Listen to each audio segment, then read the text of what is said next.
Welcome to MSL Talk with Tom Caravela, a podcast specifically designed for MSLs and all things field medical.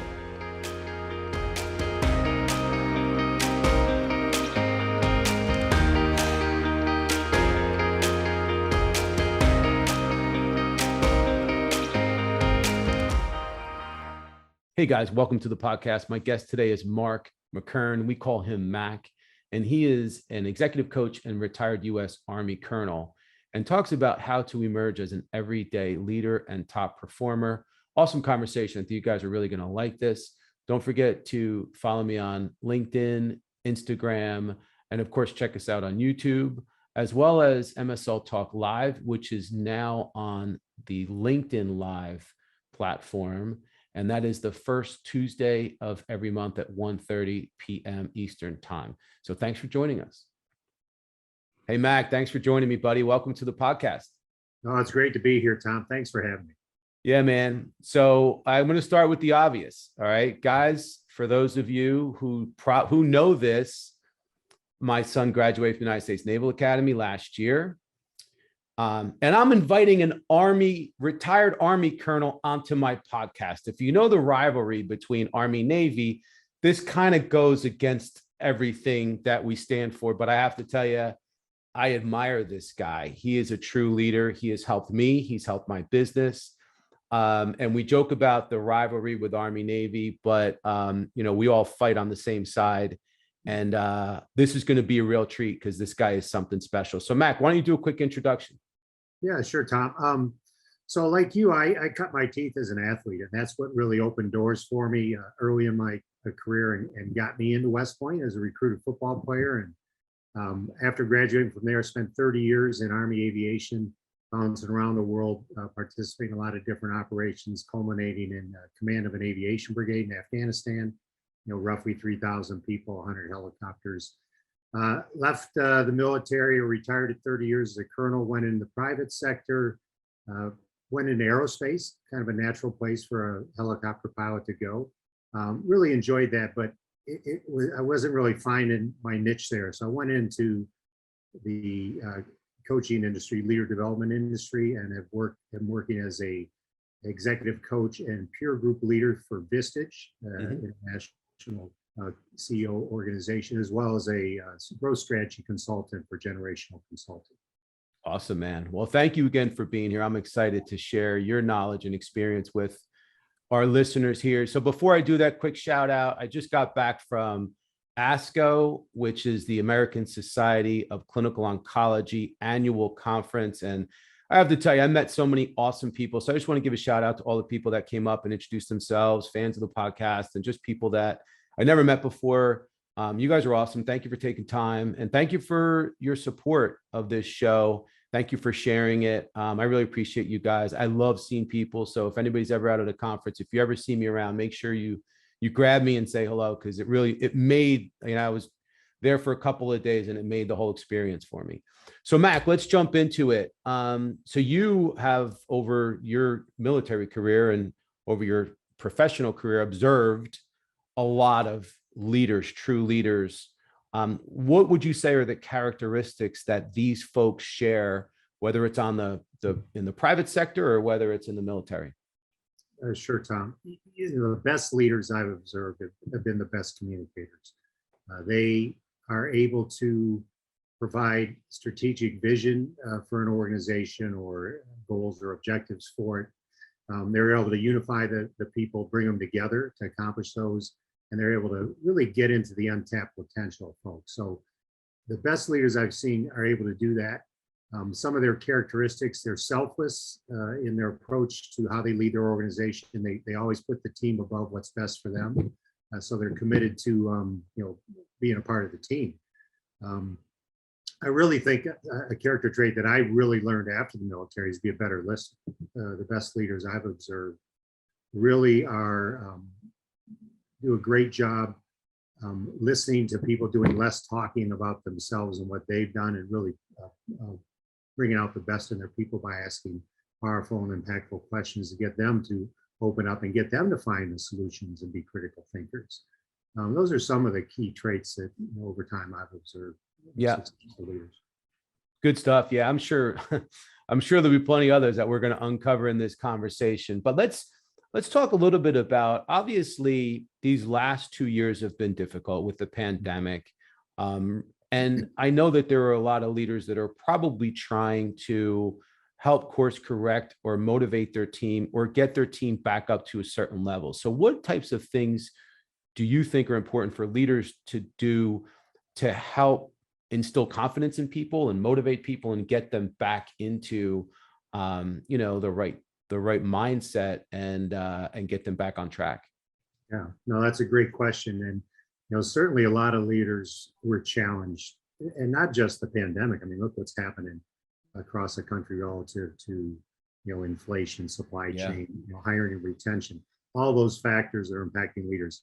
And really the leaders that have been the most successful, from what I've observed, and those that I work with, they've taken charge. And that sounds, okay, I get it. Leaders are supposed to take charge, but no, they have taken charge. They have been very transparent with their people about what's going on. They haven't waited for perfect information to make decisions. They've made critical or impactful decisions, maybe with a limited amount of information, but they made the decisions that needed to be made.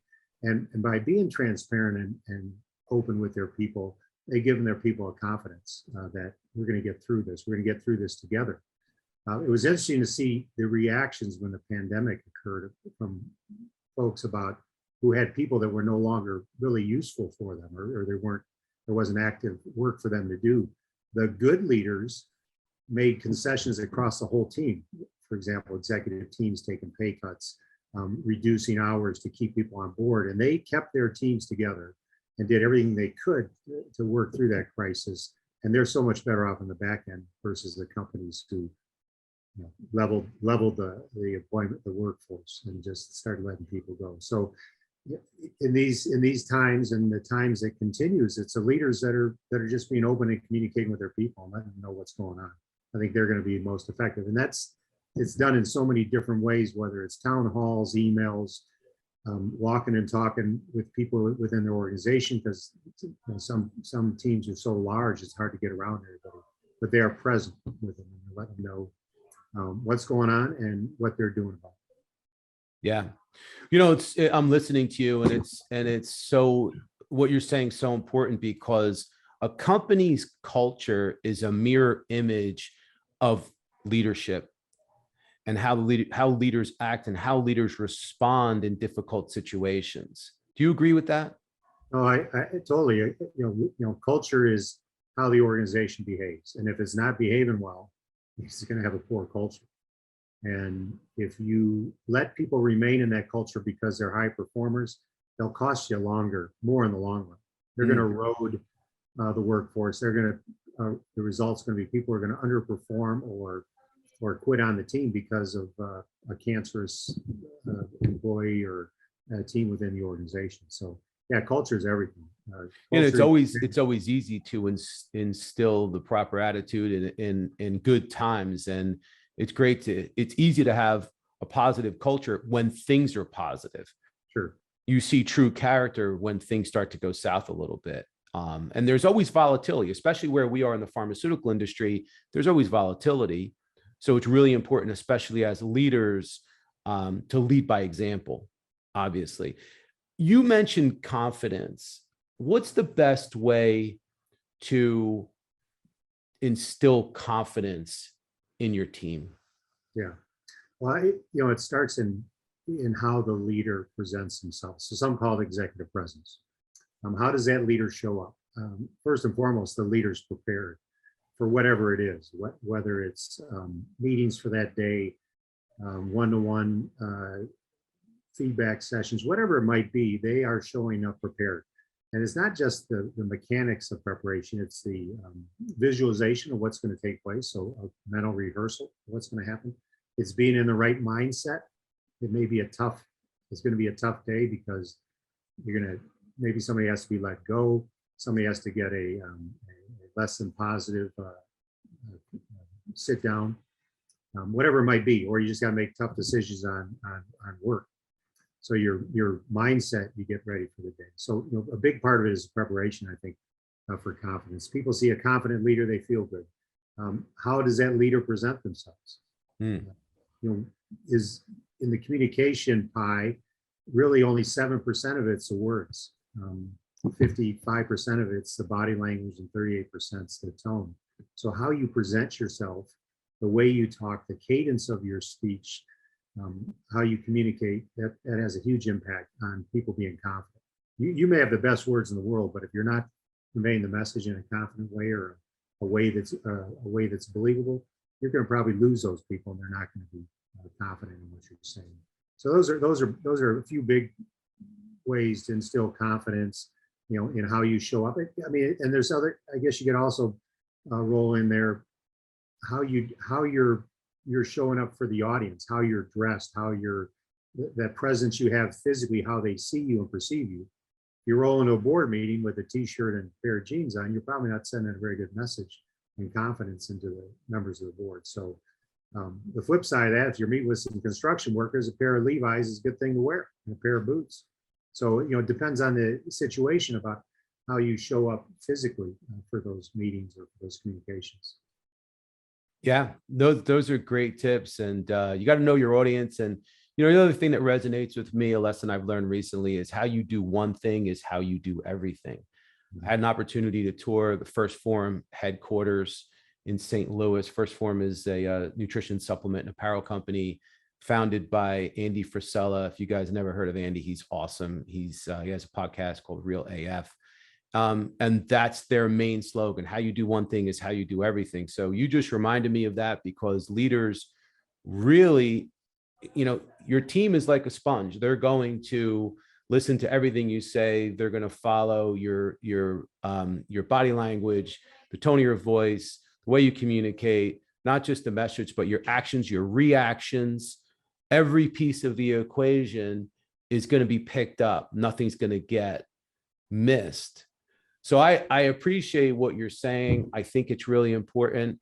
But I want to ask you and talk to you about consistency. You and I have had this conversation before, and I want you to share the importance of consistency and being consistent as a leader on a daily basis. Yeah, no, that's a great question. If your employees wanted to go for a roller coaster ride, they go to the amusement park. So they shouldn't show up and wonder what is going to be the mood or the attitude or the approach of the boss today. Whether you're going to be a good mood, bad mood. You'll hear people talk about it. Well, boy, he or she's showing up in this mood today. Boy, you better avoid it. People inherently love predictability, and they certainly enjoy that from a leader.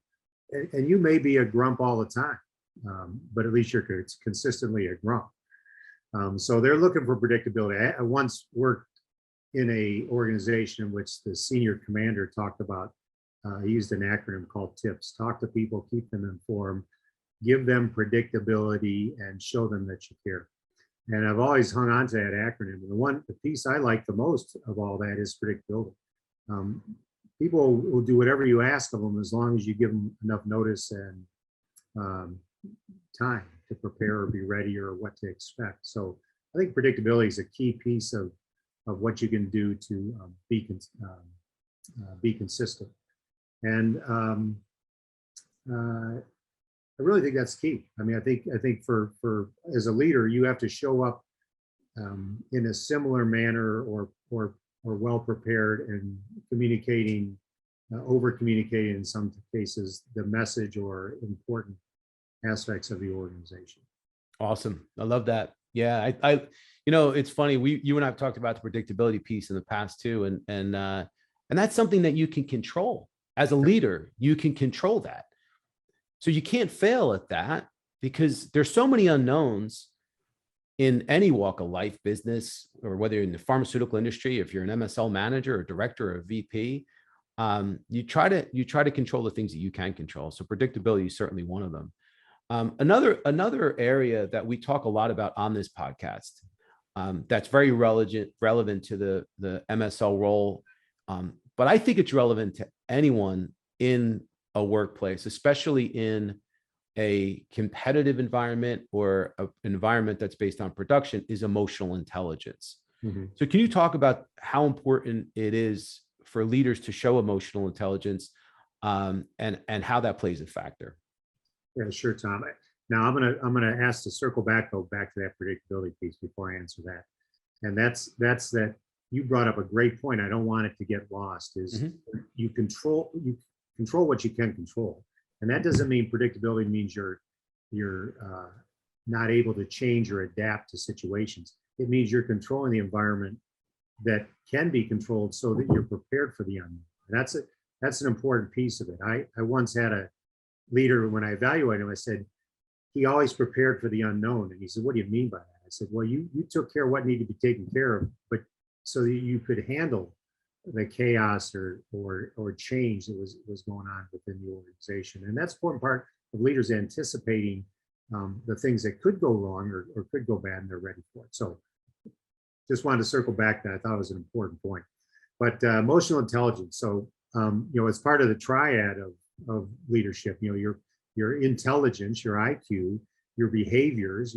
Partly how you're hardwired and how you behave, and the emotional intelligence, which a lot of leaders look at it, or a lot of experts on leadership look at it now and say the most important component, your emotional intelligence, how you see yourself, how you regulate yourself, and how it in fact impacts other people, and then how you recognize the emotional state of others around you in a group setting. So it's seeing yourself and understand how you're impacting people, and then seeing the emotional state of a group gathering of others. And the leaders that understand that, they're the most successful in communicating, reading their people, and understanding if what they are saying and doing, what the impact that is having, and then seeing that in others and recognizing and adapting the situation. And it's something you can change. It's a behavioral characteristic of people, and if it's something you can change, it's something you can improve on and get better. So it's really critical to the whole person leader to have that emotional intelligence and be able to read the room, read themselves, and properly interact.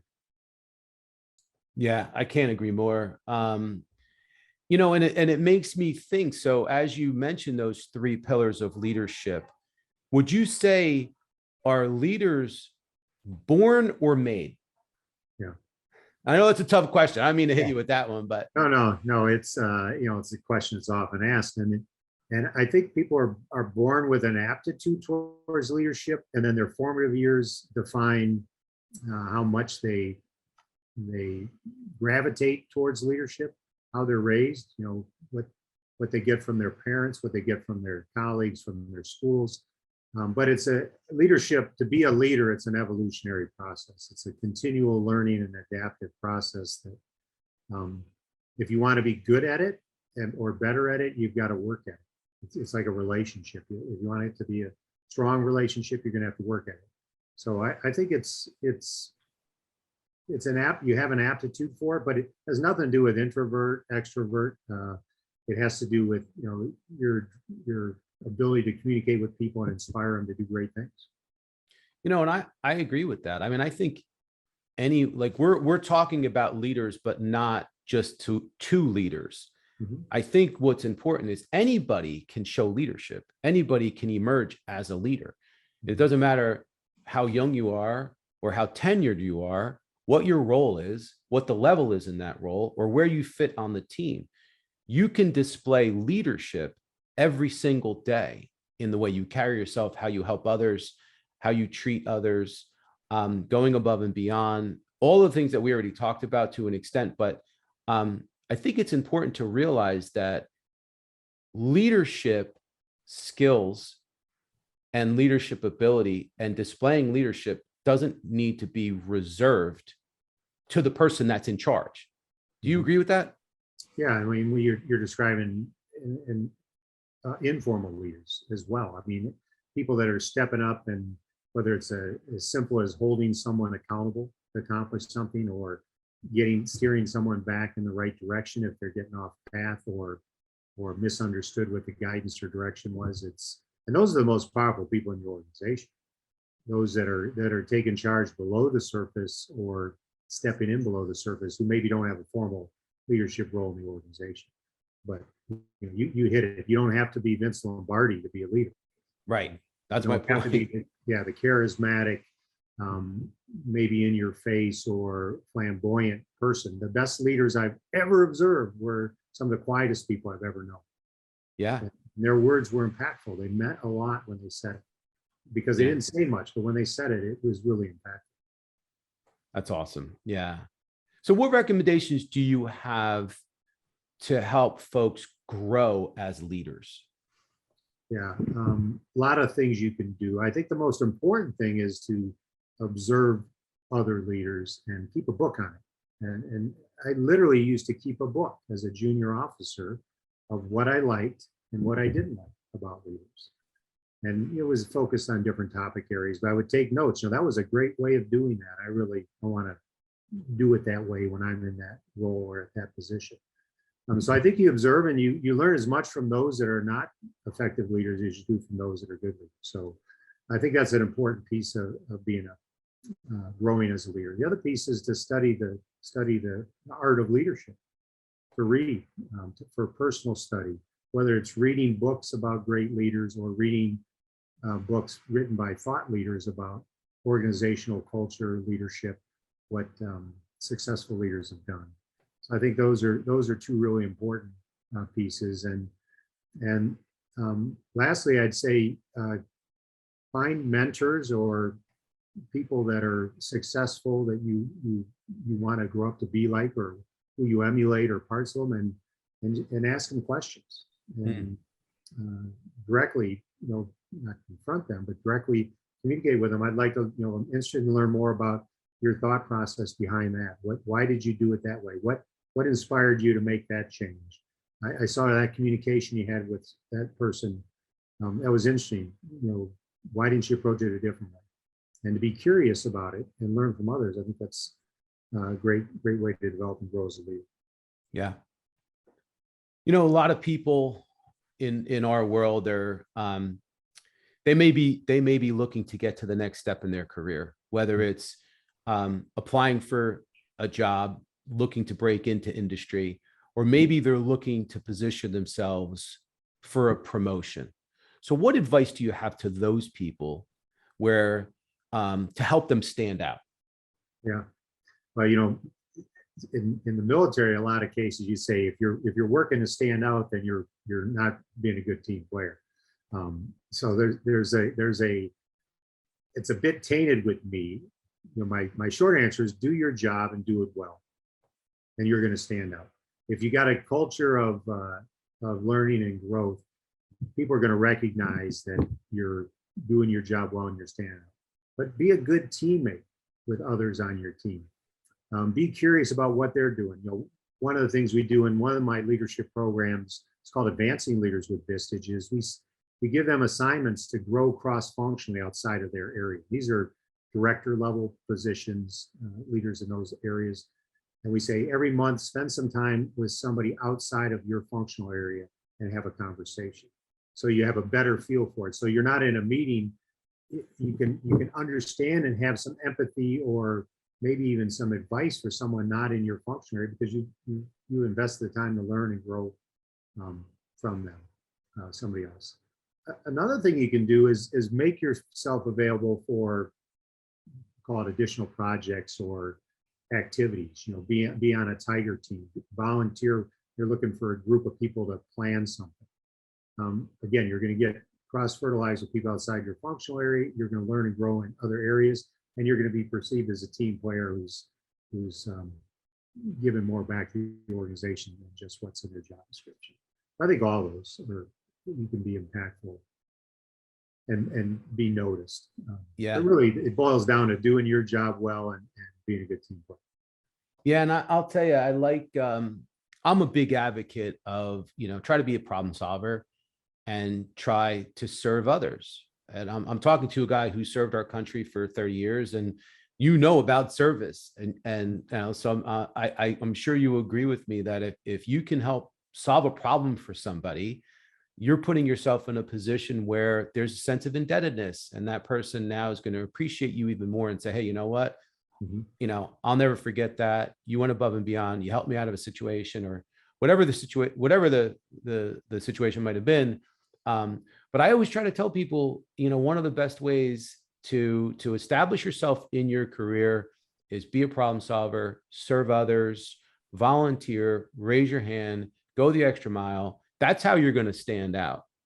So, and this is my chance to say, Mac, thank you for your service. I want to make sure that before I end this conversation, I say that. So you definitely, I appreciate you coming on here.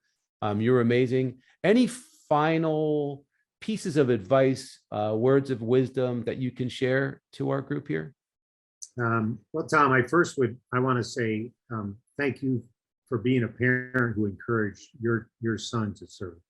So people often ask me, thank you for your service. What can I do? And my number one thing is encourage others. It's 1/2 of our country that goes into the military service, and there's so many others serving the nation in our law enforcement, fire, critical industries and the medical profession that our country needs. But it's parents that set the example, or friends or mentors that get people to sign up and put on a uniform. So you encouraged and supported your son doing that, and thank you for doing that. Words of wisdom departing. Leadership is pretty simple, but it's pretty complicated. I think I got a good friend who's a thought leader who's has a model called Goodwill Leader, and his definition of leadership is that leadership is a communication relationship in which the leader secures the cooperation of the follower. And that was a very impactful statement, and because there's so many different definitions. Mostly we describe leadership by characteristics, but that's one of the best definitions, if not the best definition I've ever heard. And it is a communication relationship and you want that person to follow you. In the military, they follow you generally out of, it's not fear, but it's, the ethos and loyalty and commitment to the common cause and the selflessness. In the private sector, it's different. So you have to secure that cooperation of the follower, and you do it through effective communications. And I think if leaders recognize that, and if leaders realize that people don't really care what you know, they just want to know that you care, then you can be a pretty effective leader. So that's my departing comments or thoughts on leadership. Very complicated skill set, but also pretty basic if you really boil it down to something. Yeah. Good stuff, man. I appreciate you. We're going to end it at that, but thank you. I really appreciate you coming on. You're awesome. And, we're definitely grateful again for your service and for everything you've done for our country. Thank you, Tom. Good to see you.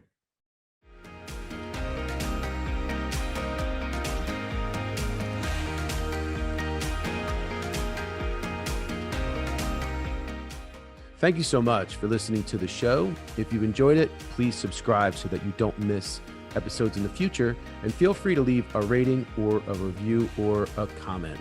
Thanks again, and I look forward to seeing you again soon.